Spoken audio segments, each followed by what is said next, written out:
डेलिगारो sequences होती है किसमें? प्रोकैरियोट्स में। क्यों होती है? क्योंकि प्रोकैरियोट्स का जो मैसेंजर आरएनए है वो पॉलीसिस्टोनिक है। वो क्या है? पॉलीसिस्टोनिक।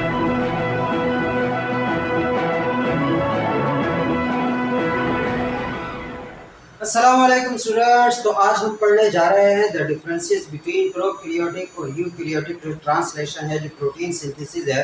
अभी हमने ये सारा कुछ कर लिया है। ट्रांसलेशन जो पार्ट 1 है, पार्ट 2 है, दोनों में हमने कंप्लीटली ट्रांसलेशन के बारे में पढ़ लिया।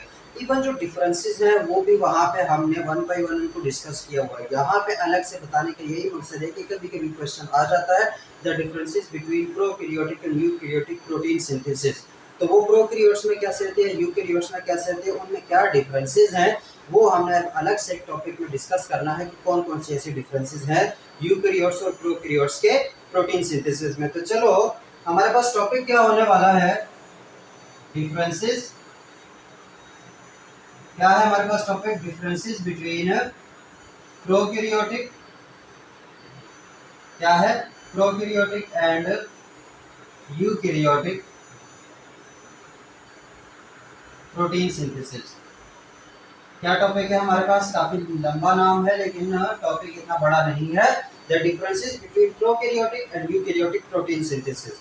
अब देखो, जिन्होंने भी ट्रांसलेशन पार्ट 1 और पार्ट 2 जो है कंप्लीटली देखा हुआ है उनको इसमें कोई मसला नहीं है, क्योंकि वो सारी जो डिफरेंसेस वहाँ पे हमने साथ साथ, जैसे हम इनिशिएशन फेज में थे तो वहाँ पे क्या डिफरेंसेस है वो डिस्कस किए थे, टर्मिनेशन फेज पे क्या डिफरेंसेस हैं वो डिस्कस किए थे, डेलिगारो सीक्वेंसेस क्या होती हैं, प्रोकैरियोट्स में होती हैं, यूकैरियोट्स में नहीं होती। सारी चीज़ें में वन बाय वन मतलब साथ साथ कंसेप्चुअली डिस्कस करते हैं।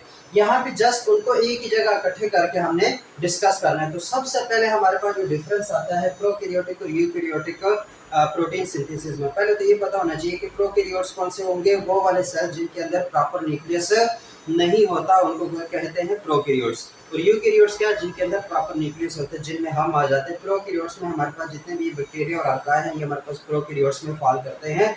तो इनमें डिफरेंसेस क्या है? सबसे पहला जो डिफरेंस है प्रोटीन ट्रांसलेशन, प्रोटीन सिंथेसिस या फिर इसको ट्रांसलेशन भी कहा जाता है, कि उसमें बेसिक हमें पता है कि प्रोटीन बन रही है, लेकिन दोनों में थोड़े डिफरेंट तरीके से बनेगी, थोड़ा डिफरेंट उसकी प्रोसीजर जो है ना वो अप्रोच होंगे।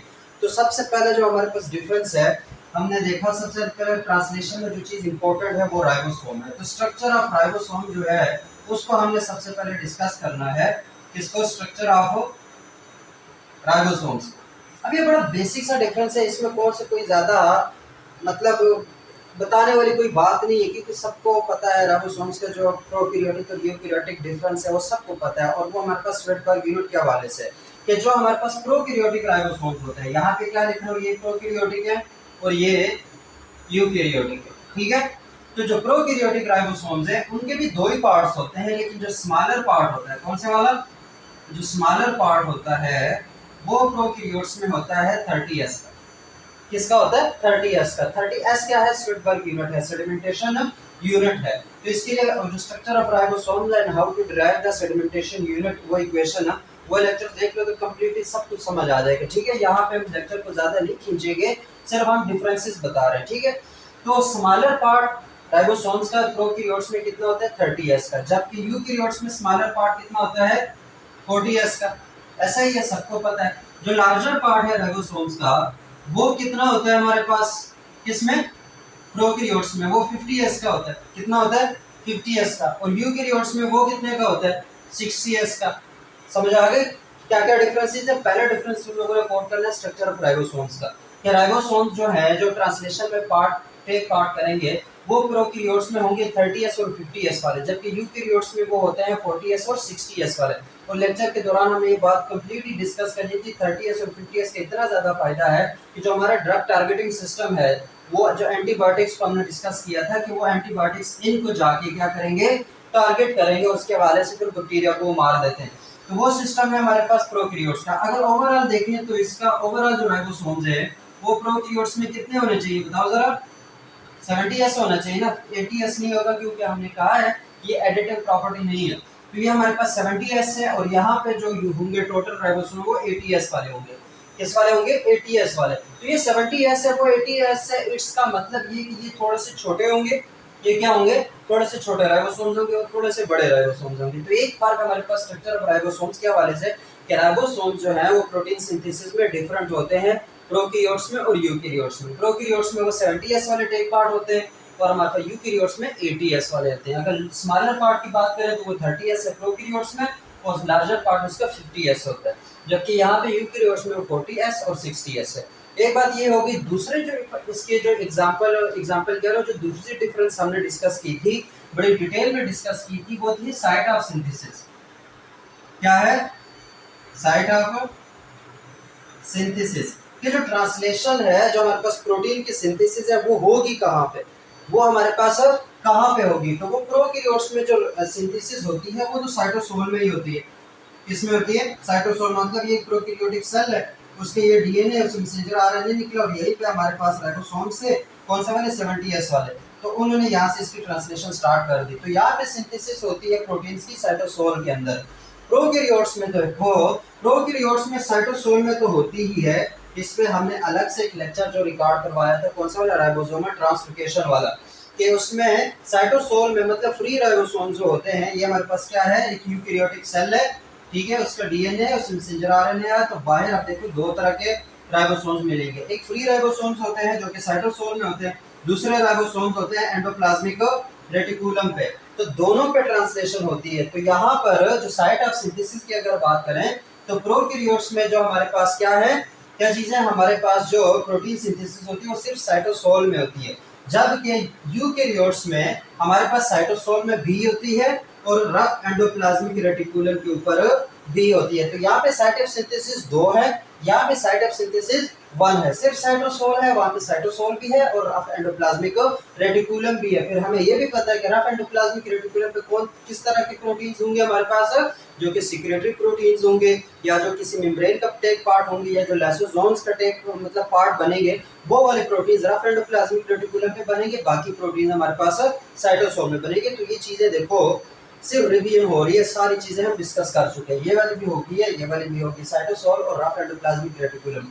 दो बातें होगी, पहला क्या है? स्ट्रक्चर ऑफ राइबोसोम, दूसरा क्या है? Site of synthesis. दूसरा क्या हमारे पास? Site of synthesis. अगली जो डिफरेंसेस हैं, अगले डिफरेंसेस काफी इंपॉर्टेंट है। सच बताऊं तो सिर्फ उन डिफरेंसेस की वजह से ये लेक्चर मैं अलग से रिकॉर्ड करवा रहा हूँ, ठीक हो गया?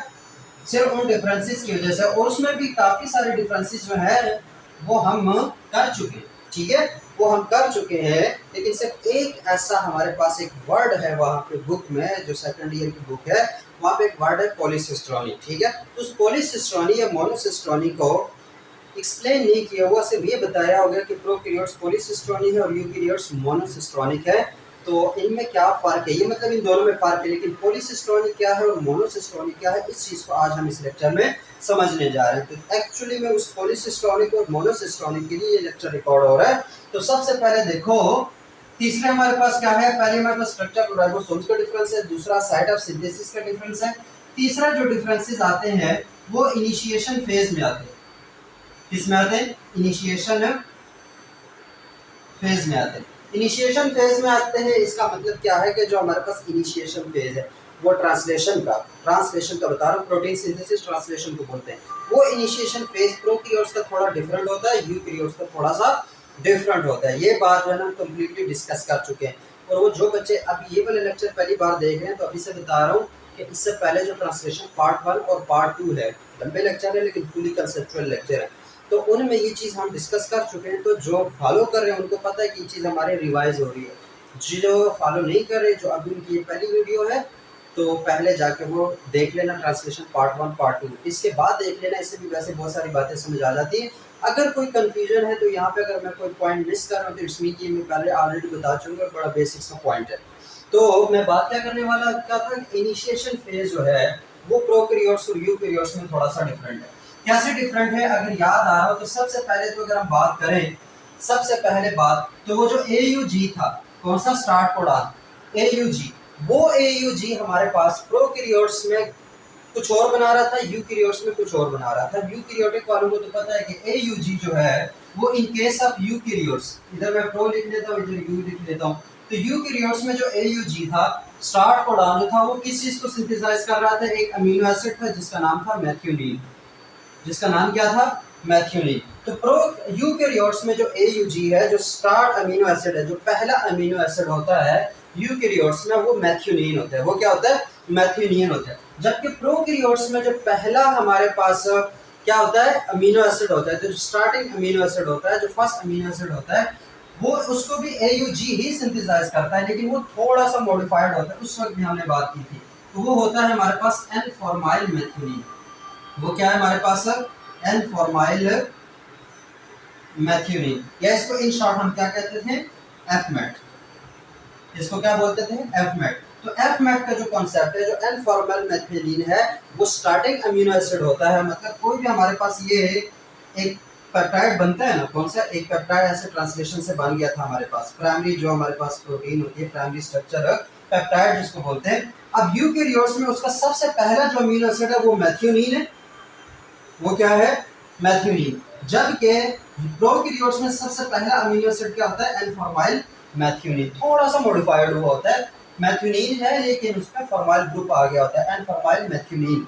तो ये एक डिफरेंस हो गया हमारे पास इनिशिएशन फेज में, कि एक तो वहां पे स्टार्टिंग कोडान था हमारे पास मैथ्यूनिन, किसमें? यूकेरियोट्स में। स्टार्टिंग कोडान बोल रहे हो, स्टार्टिंग अमीनो एसिड जो है वो मैथ्यूनिन था। जबकि प्रोकैरियोट्स में स्टार्टिंग जो अमीनो एसिड होता है वो हमारे पास एन फॉर्माइल मैथ्यूनिन होता है। एक बात ये हो गई।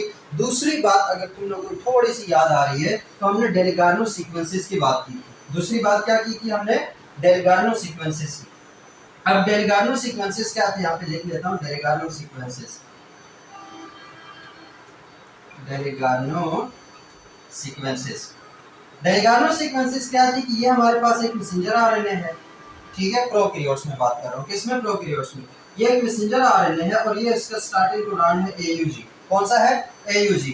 तो इस AUG से पहले कुछ हमारे पास न्यूक्लियोटाइड्स होते हैं जो कि प्यूरिन रिच होते हैं, मतलब जहाँ पे प्यूरिन हमारे पास ज्यादा होंगे, जैसे AGG AGAG, मतलब AGG जो हमारे पास इस तरह के प्यूरिन रिच क्या होते हैं? हमारे पास न्यूक्लियोटाइड्स होते हैं। उन न्यूक्लियोटाइड्स को हमारे पास कौन सा जो ट्रांसलेशन वाला जो हमारे पास इनिशिएशन कॉम्प्लेक्स है, वो पहले उसको रिकॉग्नाइज करता है। किसको रिकॉग्नाइज करता है? उसका प्यूरिन रिच सीक्वेंस को रिकॉग्नाइज करता है, और उसके रिकॉग्निशन के बाद ट्रांसलेशन होती है। उस रीजन को क्या बोलते हैं? वो जो हमारे पास purine rich sequences of nucleotides हैं, उनको क्या बोलते हैं? उनको बोलते हैं डेलिगार्नो सीक्वेंसेस। उनको क्या बोलते हैं? डेलिगार्नो सीक्वेंसेस।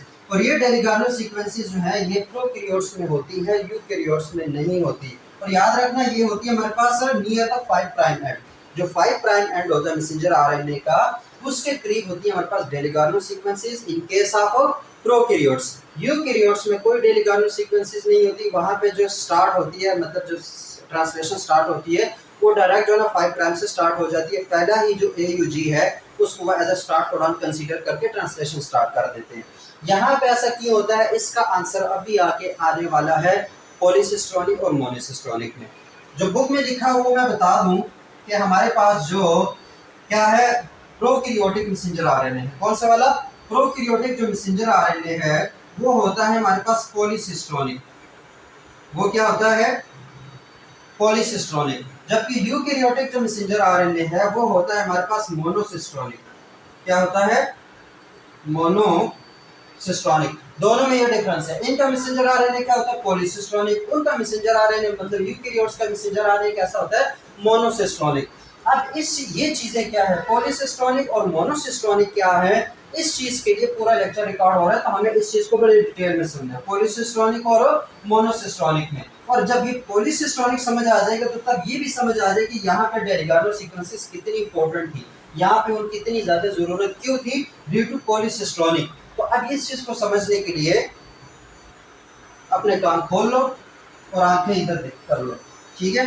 अब कुछ और नहीं करना, क्योंकि ये वाला जो सिस्टम है ये हमारे लिए थोड़ा सा न्यू है।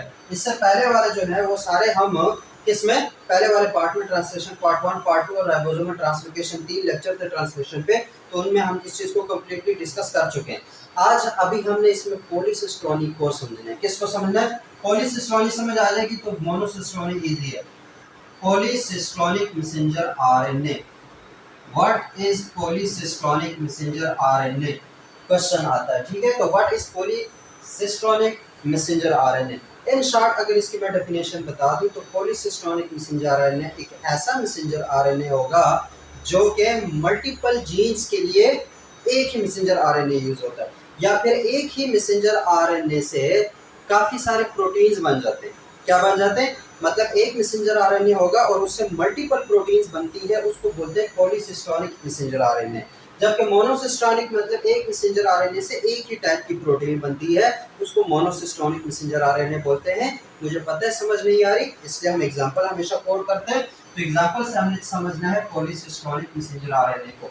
अब पॉलीसिस्टोनिक मैसेंजर आरएनए कहाँ होता है? पॉलीसिस्टोनिक मैसेंजर आरएनए होता है हमारे पास प्रोकैरियोट्स में। तो प्रोकैरियोट्स में मैं एक एग्जांपल कंसीडर कर रहा हूँ, काफी इंपॉर्टेंट एग्जांपल है, ठीक है, काफी इंपॉर्टेंट एग्जांपल है। और उस एग्जांपल में मैं डीएनए का एक सीक्वेंस जो है वो कंसीडर कर रहा हूँ। क्या कंसीडर कर रहा हूँ? डीएनए का एक सीक्वेंस कंसीडर कर रहा हूँ। ये डीएनए हमारे पास है प्रोकैरियोट्स का। किसका डीएनए है? प्रोकैरियोट्स का डीएनए है। तो प्रोकैरियोट्स की क्वालिटी होती है कि उसमें एक ही प्रोमोटर रीजन जो है, एक ही प्रोमोटर सीक्वेंस जो है वो कई एंजाइम्स के लिए होता है, कई एंजाइम्स के लिए, कई जीन्स के लिए होता है। मतलब एक ही प्रोमोटर। अब प्रोमोटर क्या है? प्रोमोटर एक जीन के लिए एक प्रोमोटर होता है। प्रोमोटर या हो गया या सप्रेसर हो गया या इस तरह की जो प्रोमोटर रीजन होती हैं डीएनए के अंदर, वो रीजन ये डिसाइड करेंगे कि ये वाले जो जीन है ये एक्सप्रेस होगा या नहीं होगा। इसका डिसीजन कौन लेता है? उसका प्रोमोटर रीजन लेता है। तो यहाँ पे मैं कहता हूँ कि हमारे पास एक डीएनए है, उसके मैंने पार्ट ले लिया एग्जाम्पल के तौर पर। उसकी एक साइड होती है, उसको बोलते हैं कैप साइड, ठीक है, एक उसकी कैप साइड है। एक उसके बाद अलग से साइड है जिसको बोलते हैं प्रोमोटर। क्या बोलते हैं? प्रोमोटर। उसके बाद साइड है हमारे पास ऑपरेटर। क्या है? ऑपरेटर। उसके बाद फिर सीक्वेंस ऑफ न्यूक्लियोटाइड्स है, उसको मैं बोल देता हूँ लैग जी। उसके बाद एक और है जिसको मैं बोल देता हूँ लैग वाई, और एक और है जिसको मैं बोल देता हूँ लैग टे। ठीक हो गया? ये हमारे पास क्या है? एक सीक्वेंस है, एक डीएनए है, सीक्वेंस ऑफ न्यूक्लियोटाइड्स है। तो उसमें देखो ये कैप साइड होती है, इस पूरे स्ट्रक्चर को कहते हैं लैग ओपेराम। इसको क्या बोलते हैं? लैग ओपेराम। अब इसके हम रेगुलेशन को बात नहीं कर रहे हैं कि उसके में कब ये एक्टिव होगा कब ये एक्टिव नहीं होगा, लेकिन मैं तुम लोगों को एक सिचुएशन बता दूं। कभी कभी क्या होता है कि मीडियम में अब कोई भी बैक्टीरिया है वो ग्लूकोज बड़ी खुशी से खाता है, मतलब वो न्यूट्रिएंट के तौर पर ग्लूकोज ले रहा होता है, लेकिन बाज़ दफ़ा ऐसा होता है कि मीडियम में ग्लूकोज नहीं मिलता। क्या मीडियम में मतलब खाने के लिए ग्लूकोज नहीं मिलता, तो उसकी जगह अगर उनको लैक्टोज मिल जाए, क्या मिल जाए? लैक्टोज। अब दोनों ही कार्बोहाइड्रेट हैं, एक है ग्लूकोज और एक है लैक्टोज, ठीक है। अगर मीडियम में ग्लूकोज ना हो, ठीक है, अगर मीडियम में ग्लूकोज ना हो लेकिन मीडियम में लैक्टोज हो और ग्लूकोज ना हो, तो क्या करते हैं? तो हमारे पास ये जो बैक्टीरिया है, फॉर एग्जांपल मैं क्या देता हूँ एशेरिकिया कोलाई, वो बैक्टीरिया क्या करते हैं? वो इस वाले लैक ओपेरान को एक्सप्रेस कर देते हैं, इस लैक ओपेरान को एक्टिवेट कर देते हैं। ये क्या है? सेट ऑफ जीन्स है, ये एक अलग से जीन है, ये एक अलग से जीन है, ये अलग से जीन है, ठीक है। ये जीन अलग है, ये जीन अलग है, ये जीन अलग है, इस चीज को याद रखो। लेकिन इन तीनों जीन्स का जो प्रोमोटर रीजन है वो एक ही है। इन तीनों जीन्स का प्रोमोटर रीजन क्या है?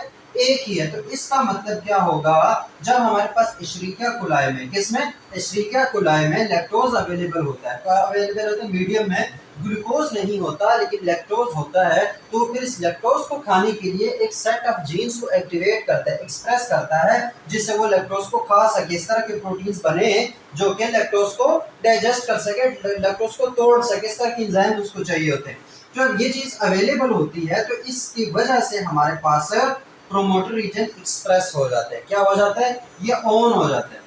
जब ये ऑन होता है तो इसकी वजह से क्या होगा? जब प्रोमोटर रीजन ऑन होगा तो ये वाला, इसकी भी ट्रांसक्रिप्शन होगी, इसकी भी ट्रांसक्रिप्शन होगी, इसकी भी ट्रांसक्रिप्शन होगी। इधर ये प्रोमोटर रीजन देखो, इसका सेम है, ये अलग जीन है, ये अलग जीन है, ये अलग जीन है, लेकिन इन तीनों जीन्स का, ये मल्टीपल जीन्स है लेकिन उनका प्रोमोटर रीजन सेम है। प्रोमोटर रीजन क्या है? सेम है। इसका मतलब कि जब प्रोमोटर रीजन ऑन होगा तो ट्रांसक्रिप्शन इसकी भी होगी, लैग वाई की भी होगी, लैग जी की भी होगी। यहाँ पे मैं मैसेंजर आरएनए ड्रा करता हूँ। वो मैसेंजर आरएनए क्या है? ये मैसेंजर आरएनए उसका 5 प्राइम है, ठीक है, ट्रांसक्रिप्शन की मैं बात कर रहा हूँ।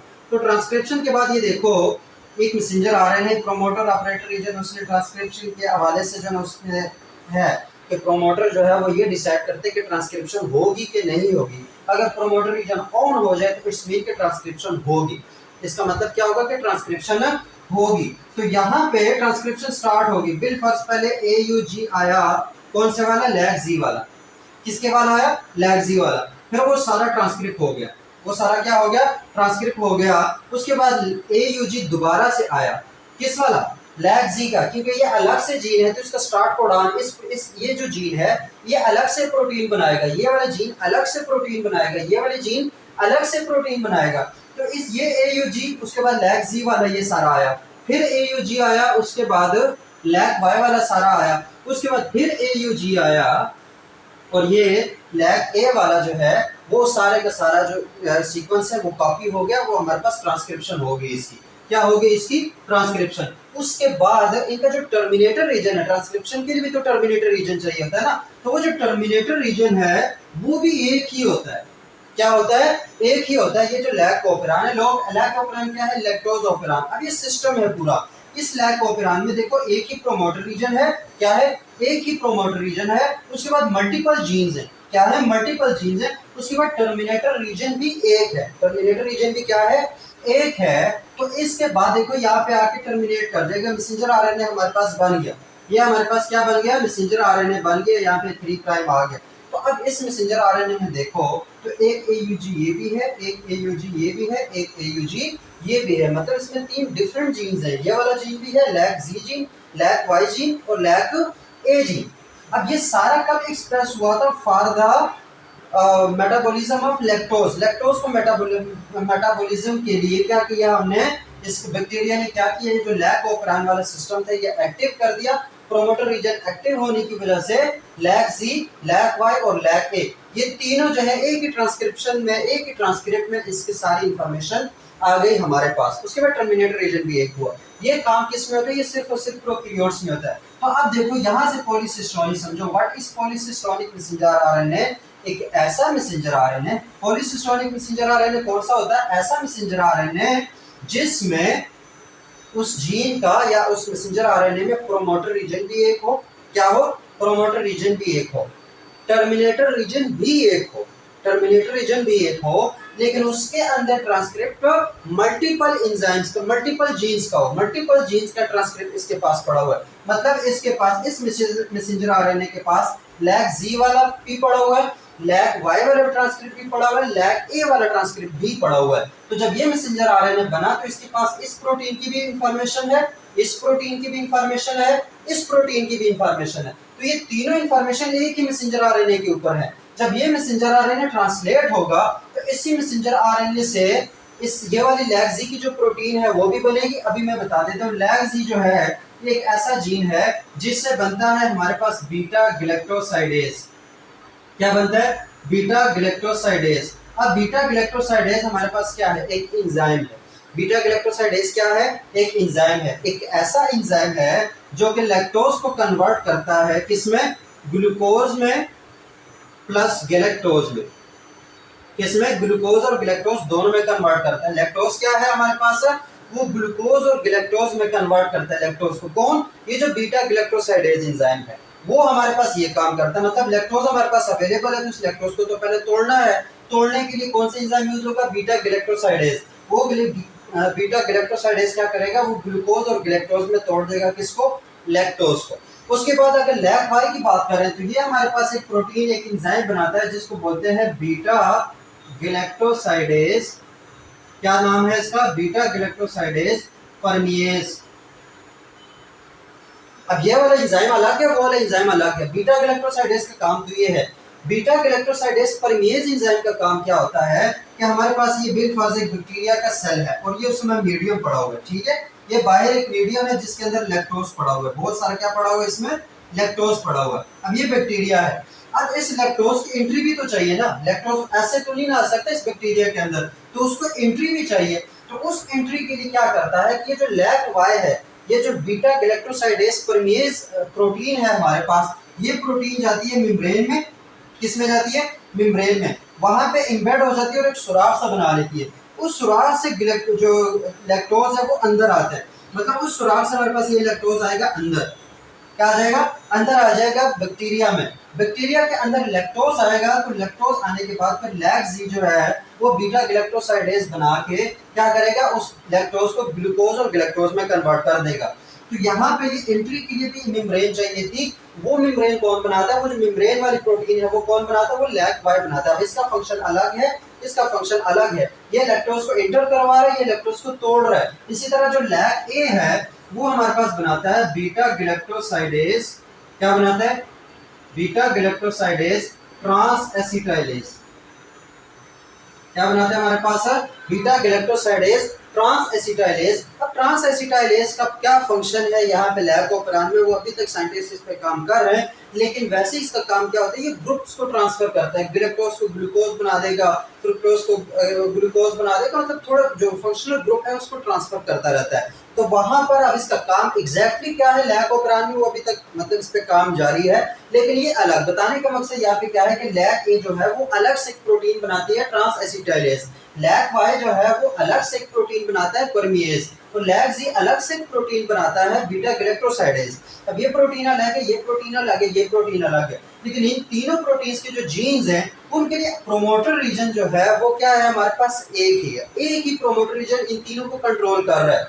अगर ये प्रोमोटर रीजन ऑन होगा तो ये तीनों एक्सप्रेस हो जाएंगी, अगर ये प्रोमोटर रीजन ऑफ होगा तो ये तीनों एक्सप्रेस नहीं होंगे। इसी तरीके से इसका जो टर्मिनेटर रीजन है वो भी सेम है, वो भी क्या है? एक ही है। तो इस तरह का मैसेंजर आरएनए है जिसका प्रोमोटर रीजन और टर्मिनेटर रीजन एक हो, लेकिन वो मल्टीपल प्रोटीन्स को क्या कर रहा हो? बना रहा हो, उसमें मल्टीपल प्रोटीन्स को बनाने वाली इंफॉर्मेशन मौजूद हो, कोडॉन्स मौजूद हो, उसको बोलते हैं पॉलीसिस्टोनिक मैसेंजर आरएनए। उसको क्या बोलते हैं? पॉलीसिस्टोनिक मैसेंजर आरएनए। और अगर इसके अगेंस्ट हम मोनोसिस्टोनिक को देखें तो मोनोसिस्टोनिक एक ऐसा मैसेंजर आरएनए जिसमें एक ही प्रोमोटर रीजन हो, फिर एक ही प्रोटीन की जीन हो और उसके बाद फिर उसके एक ही टर्मिनेटर हो। मतलब उसमें या तो लैक जी हो, लैक वाई हो, लैक ए हो। ये हमारे पास क्या है? 5 प्राइम, उस पर हमने बना लिया एक AUG, कोई भी आगे प्रोटीन है हमारे पास, उसके बाद ये टर्मिनेट कर गया। तो मतलब ऐसा मैसेंजर आ रहा है जो सिर्फ एक ही इसको प्रोटीन को क्या कर रहा हो, उसके लिए कोड्स प्रोवाइड कर, उसके लिए इंफॉर्मेशन प्रोवाइड कर रहे हो, एक ही हमारे पास प्रोटीन को सिंथेसाइज कर रहा हो, तो हमारे पास मोनोसिस्टोनिक मैसेंजर आरएनए होता है। पॉलीसिस्टोनिक मैसेंजर आरएनए क्या है? ऐसा मैसेंजर आरएनए जिसमें एक से ज्यादा प्रोटीन्स को कोड करने के लिए, प्रोटीन्स को ट्रांसलेट करने के लिए इंफॉर्मेशन मौजूद हो, उसको बोलते हैं पॉलीसिस्टोनिक मैसेंजर आरएनए। अब यहाँ पे बताने का मकसद क्या था कि अब वो देखो डेलीगार्नो सीक्वेंसेस थोड़ा याद करो। अभी जो पीछे हमने डिस्कस किया था कि प्रोकैरियोट्स में डेलीगार्नो सीक्वेंसेस होती है जिनको डिटेक्ट किया जाता है, जिनको क्या किया जाता है? डिटेक्ट किया जाता है। तो अब वो डिटेक्शन डेलीगार्नो सीक्वेंसेस क्यों जरूरी है प्रोकैरियोट्स में, इस चीज को देखो। अब इस प्रोकैरियोटिक ये जो पॉलीसिस्टोनिक मैसेंजर आरएनए है, ये वाला पॉलीसिस्टोनिक मैसेंजर आरएनए जो है उसमें देखो स्टार्ट कोडॉन कितने हैं? एक ये है AUG, एक ये वाला AUG है, एक ये वाला AUG है। ये तीनों क्या है? स्टार्ट कोडॉन है। तो हमारे पास इनिशिएशन कॉम्प्लेक्स जो है उसको कैसे पता चलेगा कि यार इस AUG को डिटेक्ट करूं, इस AUG को डिटेक्ट करूं या इस AUG से ट्रांसलेशन स्टार्ट करूं? देखो ट्रांसलेशन स्टार्टिंग कोडॉन तो ये है ना AUG, लेकिन यहाँ पे 3 AUG है, एक ये वाला AUG है, एक ये है, एक ये है। तो यहाँ पे ये तो नहीं ना पता चल रहा कि अब वो इनिशिएशन कॉम्प्लेक्स आए तो वो यहाँ पे जुड़े, अगर यहाँ पे जुड़ गए तो ये वाला ट्रांसलेट हो जाएगा, पिछले वाला लैक्सी तो रह गया। इसी तरीके से अगर यहाँ पे जुड़ गया तो ये पिछले दोनों रह जाएंगे, अगले वाला हमारे पास हो जाएगा ट्रांसक्रिप्ट। तो मसला तो बन गया ना। तो वहां पे फिर क्या है? डेलीगार्नो सीक्वेंसेस होती हैं। क्या होते हैं? जो स्टार्ट कोडॉन है, जो सबसे पहला कोडॉन होता है, वहां पे होती है डेलीगार्नो सीक्वेंसेस जो कि प्यूरिन रिच होती है। तो इनिशिएशन कॉम्प्लेक्स पहले डेलीगार्नो सीक्वेंसेस को क्या करता है? रिकॉग्नाइज करता है। वहां पे 16S राइबोसोमल आरएनए आके अटैच होता है। जब डेलीगार्नो सीक्वेंसेस के साथ इनिशिएशन कॉम्प्लेक्स अटैच हो जाता है तो उसे पता चल जाता है कि अब जो मेरी करीब करीब जो भी AUG है वो मेरा स्टार्टिंग कोडॉन है, वो मेरा क्या है? स्टार्टिंग कोडॉन है। इसकी वजह से जो 5 प्राइम की करीब हमारे पास प्यूरिन रिच डेलीगार्नो सीक्वेंसेस होती हैं, तो उसके बाद वाला जो AUG आएगा वो हमारे पास स्टार्टिंग कोडॉन होता है इनिशिएशन कॉम्प्लेक्स का। तो वो इसको भी फिर ट्रांसलेट कर देगा, इसको भी ट्रांसलेट कर देगा और इसको भी ट्रांसलेट कर देगा। तो वहां पे जरूरी हो जाती है हमारे पास डेलीगार्नो सीक्वेंसेस। तो यहाँ पे ये जो दोनों हमारे पास कॉन्सेप्ट है वो इस लिहाज से इंटर रिलेटेड है कि डेलीगार्नो सीक्वेंसेस होती है किसमें? प्रोकैरियोट्स में। क्यों होती है? क्योंकि प्रोकैरियोट्स का जो मैसेंजर आरएनए है वो पॉलीसिस्टोनिक है। वो क्या है? पॉलीसिस्टोनिक है। तो पॉलीसिस्टोनिक मैसेंजर आरएनए में डेलीगानो सीक्वेंसेस इनिशिएशन कॉम्प्लेक्स को ये बताती है कि कौन से वाला एयूजी जो है वो स्टार्टिंग अमीनो एसिड को कोड कर रहा है, कौन से वाले एयूजी को उन्होंने ट्रांसलेशन वहां से स्टार्ट करनी है। तो डेलीगानो सीक्वेंसेस ये बता दी कि ये फर्स्ट एयूजी है, बाकी इंटरनल जो हमारे पास एयूजी है उनसे डिफरेंशिएट हो जाता है हमारे पास मैसेंजर आरएनए। तो ये बात हो गई, ठीक है। एक तो पॉलीसिस्टोनिक, पॉलीसिस्टोनिक क्या है? ऐसा मैसेंजर आरएनए जिसमें मल्टीपल प्रोटीन्स को बनाने की क्षमता हो, जिसमें मल्टीपल प्रोटीन्स को बनाने की ताकत हो, काबिलियत हो। तो कैसे हो? वो लैक ऑपरान वाला सिस्टम मैंने एग्जांपल के तौर पर बता दिया। लैक ऑपरान क्या है? ये मतलब जो बैक्टीरियल डीएनए है उसमें एक ऐसा सिस्टम है कि जब इन्वायरमेंट में ग्लूकोज नहीं हो लेकिन लैक्टोज अवेलेबल हो तो फिर ये वाला एक्टिवेट हो जाता है और वो लैक्टोज को अंदर लेकर उसको खाना शुरू कर देता है। तो ये वहां पे उनका एक मैकेनिज्म है लैक ऑपरान के नाम से। ठीक हो गया। तो वहां से पॉलीसिस्टोनिक और मोनोसिस्टोनिक को समझाना इजी था, इसलिए मैंने बता दिया। तो मोनोसिस्टोनिक तो अब ऑटोमेटिकली पता चल गया। मोनोसिस्टोनिक क्या है? जिसमें एक मैसेंजर आरएनए एक ही प्रोटीन के लिए हो। और पॉलीसिस्टोनिक क्या है? जिसमें एक मैसेंजर आरएनए मल्टीपल प्रोटीन्स के लिए हो। तो वो कैसे मल्टीपल प्रोटीन्स के लिए होगा वो मैंने बता दिया। उसके बाद डेलीगानो सीक्वेंसेस जो प्यूरिन रिच सीक्वेंसेस हैं उनकी क्या इंपॉर्टेंस है प्रोकैरियोट्स में वो भी मैंने बता दिया। अब यूकैरियोट्स में इनकी जरूरत है? मुझे खुद बताओ। इनकी जरूरत है यूकैरियोट्स में। यूकैरियोट्स में तो ये हमारे पास क्या है? एक ही एयूजी होगा, एक ही स्टार्ट कोडॉन है, उसके बाद एक मुकम्मल प्रोटीन, उसके बाद खत्म, दूसरी कोई प्रोटीन नहीं है। तो यहाँ पे डेलीगानो सीक्वेंसेस की जरूरत भी नहीं है। क्यों? क्योंकि इनिशिएशन कॉम्प्लेक्स तो जहाँ पे एयूजी मिल गया उसके बाद उसने उसकी ट्रांसलेशन स्टार्ट कर देनी है। तो वहाँ पे तुमको कोई कंफ्यूजन नहीं है। कंफ्यूजन क्रिएट होती है जब यहाँ पे मोर देन वन हमारे पास स्टार्टिंग कोडॉन्स हो, तब कंफ्यूजन होती है। तो वहाँ पे फिर डेलीगानो सीक्वेंसेस जो है वो इंपॉर्टेंट हो जाती है। तो होप्स हो कि आपको पॉलीसिस्टोनिक और मोनोसिस्टोनिक जो मैसेंजर आरएनए है उसकी एग्जांपल समझ आ गई है, उसकी समझ आ गई कि उसका कॉन्सेप्ट क्या है। बाकी मैंने एक एग्जांपल के तौर पर लिया, इसका अलग से जब हम जीन एक्सप्रेशन इंशाल्लाह कभी टाइम मिला तो हम लैक ऑपरेंड पे अलग से हमारा एक लेक्चर होगा कि इसमें लैक ऑपरेंड प्रॉपर काम कैसे करता है, एक्टिवेट कब होता है, डीएक्टिवेट कब होता है, ग्लूकोज हो तो क्या होगा, ग्लूकोज नहीं हो तो क्या हो, ग्लूकोज कम हो तो क्या हो, वो सारा सिस्टम जो है वो लैक ऑपरेंड पे अलग से। यहाँ पे सिर्फ एग्जांपल के तौर पर कोट कर दिया कि हमारे पास पॉलीसिस्टोनिक का मतलब क्या है। तो ये होप्स की बात समझ आ गई। उसके बाद फिर जो हमारे पास है क्या है हमारे पास डिफरेंसेस। अब वो इजी है क्योंकि आप लोगों को पॉलीसिस्टोनिक और मोनोसिस्टोनिक मैसेंजर आरएनए का पता चल चुका है। तो एक हमारे पास हो गया इनिशिएशन कॉम्प्लेक्स या इनिशिएशन फेज में किसका डिफरेंस आ गया? एक तो एनफॉर्मल मेथियोनिन का डिफरेंस आ गया। दूसरा डिफरेंस हमारे पास क्या आ गया? प्यूरिन रिच है हमारे पास जो डेलीगानो सीक्वेंसेस का डिफरेंस आ गया। तीसरा डिफरेंस जो है वो हमारे पास किसका आ गया? पॉलीसिस्टोनिक और मोनोसिस्टोनिक मैसेंजर आरएनए का डिफरेंस आ गया। उसके बाद आखिरी जो हमारे पास क्या है वो है हमारे पास टर्मिनेशन फेज में इसके क्या डिफरेंसेस हैं। जो टर्मिनेशन फेज है क्या है हमारे पास? चौथा टर्मिनेशन फेज। अब टर्मिनेशन फेज में टर्मिनेशन फेज से याद आया एक और चीज जिसको इनिशिएशन फेज में आएगा वो है जो हमारे पास इनिशिएशन फैक्टर्स होते हैं। क्या होते हैं हमारे पास? Initiation factors. तो ये हमने इनिशिएशन कॉम्प्लेक्स में बात को कंप्लीटली डिस्कस कर लिया था कि प्रोकैरियोट्स में सिर्फ एक ही इनिशिएशन फैक्टर यूज होता है इनिशिएशन कॉम्प्लेक्स के लिए। कितने? एक ही फैक्टर इनिशिएशन फैक्टर यूज होता है। यूकैरियोट्स में more than one initiation factor use होते हैं जिसमें दो तीन तो उस वक्त हम डिस्कस कर लेते हैं इनिशिएशन फैक्टर टाइप 1 और टाइप 2। तो यूकैरियोट्स में more than one initiation factor use होते हैं। यूकैरियोट्स में क्या होता है? More than one initiation factor use होंगे, जबकि प्रोकैरियोट्स में सिर्फ एक ही इनिशिएशन फैक्टर जो है वो यूज होता है। उसके बाद बात आते हैं टर्मिनेशन पे। तो टर्मिनेशन में मतलब ट्रांसलेशन कैसे टर्मिनेट करती है। हमें पता है कि जब स्टॉप कोडॉन होता है तो उसके बाद क्या होता है? वहां पे रिलीज फैक्टर आते हैं। वो रिलीज फैक्टर स्टॉप कोडॉन के साथ बाइंड होके पेप्टाइड को काट के राइबोसोम्स को अलग करके भेज देता है। वो टर्मिनेशन फेज वाला सारा सीन है। मेन डिफरेंस दोनों में क्या आता है कि हमारे पास जो प्रोकैरियोट्स हैं उनमें दो टर्म रिलीज फैक्टर यूज होते हैं। कितने? दो रिलीज फैक्टर्स होते हैं प्रोकैरियोट्स में।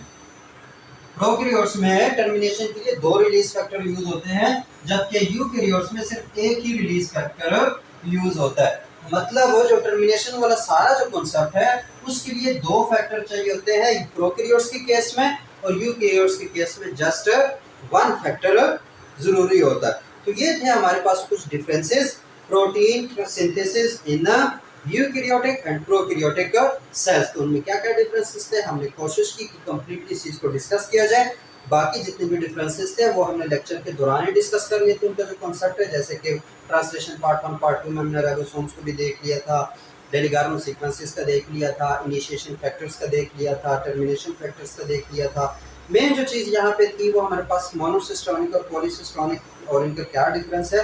तो ये अलग से भी कभी कभी MD-CAT नीट उस तरह के कुछ टेस्ट में आता है कि व्हाट इज मोनोसिस्टोनिक या व्हाट इज पॉलीसिस्टोनिक मैसेंजर RNA।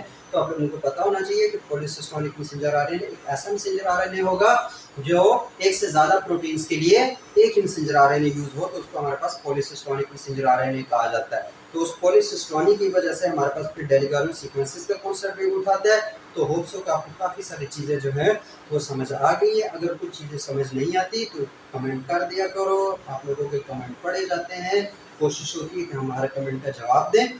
तो कमेंट करने से कुछ नहीं जाता, कमेंट तुम लोगों का क्वेश्चन सेक्शन है या फिर आप इसको क्लासरूम ही समझो, वहाँ पे तुम लोग अपने क्वेश्चन पूछ सकते हो, अपनी बातें शेयर कर सकते हो, जो भी कर सकते हो कर लो। उसके बाद आपको पता है लेक्चर अच्छा लगे तो जो कुछ करना है तुम लोगों ने वो तुम लोगों को पता है। तो मुझे दुआ में बहुत ज़्यादा याद रखो और अपना बहुत सारा ख्याल रखो। मिलते हैं किसी और लेक्चर में। अल्लाह हाफिज़।